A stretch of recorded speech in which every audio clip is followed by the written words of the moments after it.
Let's get stuck into this this travelling song just now. Travelling long distances on foot, that can be a dangerous business. And that's what this psalm's all about.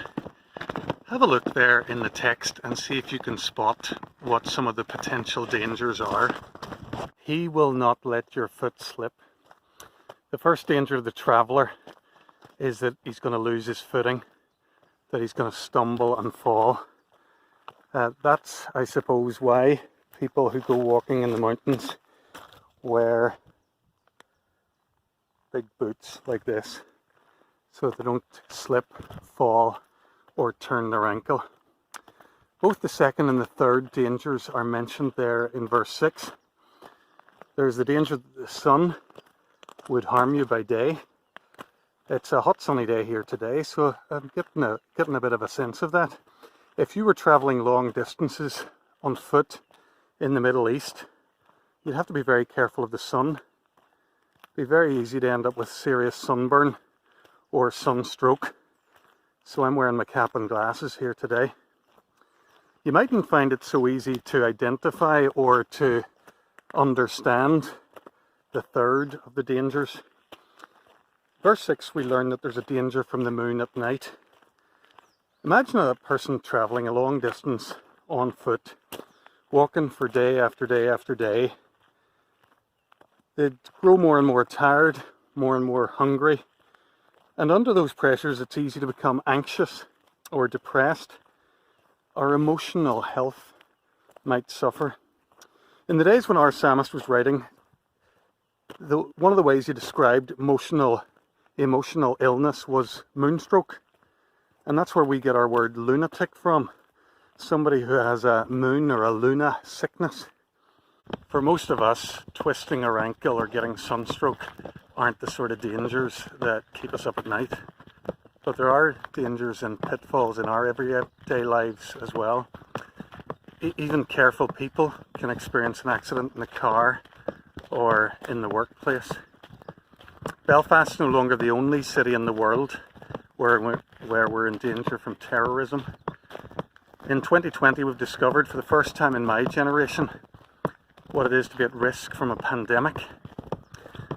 We do our best with our safety rules, with our seat belts, with our insurance policies, but we cannot guarantee our security, our protection.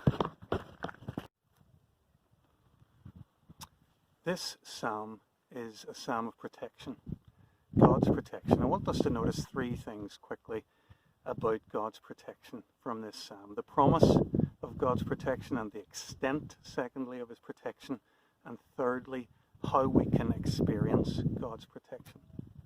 So first of all, the promise. This psalm is full of promises. Have a look there. And the promises, they address the dangers that we have already talked about. You could lose your footing, but he will not let your foot slip. You could suffer sunstroke, but the sun will not harm you by day. You could suffer emotionally, but no, not the moon by night. God's promised protection in the psalm, it's characterized by the words watching over or keeping us. At least 6 times in this short psalm, we're told that God's going to watch over us and keep us. He's promising his protection. If you've grown up in a community like this one, or under the sound of the Christian gospel anywhere, you probably won't have any trouble with that idea that God protects us in a general kind of a way. You'll get that, yeah, God protects us, okay, I guess he does somehow. But if we're going to take it seriously, it surely raises a second question for us. What's the extent of his protection? The psalmist says that God's protection is fully comprehensive. Look at verse 7. The Lord will keep you from all harm. Wow. Does that mean that Christians, people who follow Jesus, don't get sick? Don't have accidents? Don't experience life the same way that anybody else does? I find Eugene Peterson helpful at this point. He says the promise of the psalm and both Hebrews and Christians have always read it this way, is not that we shall never stub our toes, but that no injury, no illness, no accident, no distress will have an evil power over us. That is, be able to separate us from God's purposes for us. He's given me an image for understanding God's protection that's been with me for many years since I first read it. He says, all the water in the oceans cannot sink a ship unless it gets inside it. Nor can all the trouble in the world harm us unless it gets within us. That's the promise of this psalm. The Lord will keep you from all evil. We've seen the promise of God's protection, and we've thought about the extent of it. But how do we experience it? The truth is that even as followers of Jesus Christ, in many ways we experience life just like everyone else. When we go to God, we travel on the same ground that everyone else walks. We breathe in the same air, we drink the same water, we shop in the same shops, and we read the same newspapers. We pay the same prices for petrol. We fear the same dangers, we're put under the same pressures, we get the same illnesses, and finally we're buried in the same ground. The Christian's experience in all of these ways is simply the common human experience.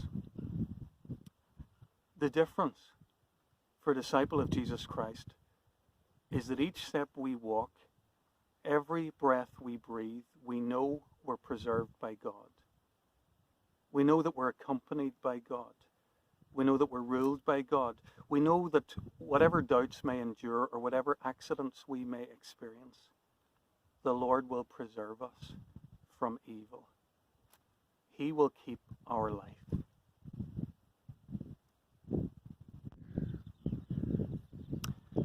Let's close by looking for just one moment at the last verse of the psalm. It is so beautiful. The Lord's watching over your coming and going. He watches over you as you venture forth in the morning from your home and as you return in the evening.